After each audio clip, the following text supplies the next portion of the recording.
The rest of the story.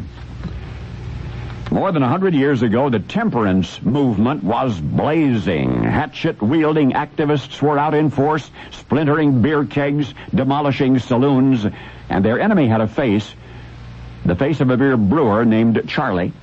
What made him particularly dangerous, demonstrators insisted, was his promotional expertise. In fact, Charlie was one of America's very first national advertisers of anything. The bottled beer bearing his name went on the market in 1893. Within weeks, the Women's Christian Temperance Union launched an all-out campaign to get Charlie, to make him stop brewing and selling that beer of his, without ever asking or perhaps even imagining the rest of the story. Now it's 20 years previous. Newlywed, Charlie and his bride are on their honeymoon. The young man's already a prosperous Philadelphia pharmacist. He owns his own drugstore, so the couple can afford to spend their honeymoon just about anywhere. But they have selected a peaceful farm in New Jersey, sort of a 19th century bed and breakfast.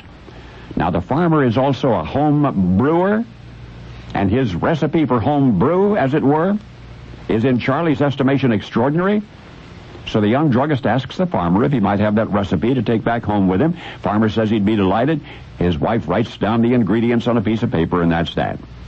Charlie's pharmacy continued to thrive, but for years he experimented with the farmer's formula, not hoping to improve it exactly, but rather to package the secret ingredients in their proper proportions so that customers could homebrew their own beer. And Charlie premiered his product in 1876 at the Philadelphia Centennial Exposition. Packets sold for 25 cents apiece, enabling buyers to make beer for 5 cents a gallon.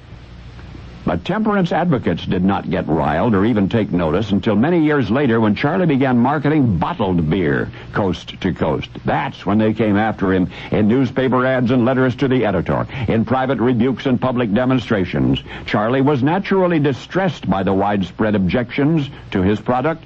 Charlie was a Quaker. He was personally disinclined toward anything intoxicating, toward anything mood-altering. He even refused to put caffeine in his beer. In fact, calling his product beer, that was not even Charlie's idea at all. That was the suggestion of a friend, Dr. Russell Conwell, the founder of Temple University. And it was he, Dr. Conwell, who advised that sophisticated city folk might not be sufficiently intrigued by something called herb tea, so he suggested that it be called beer.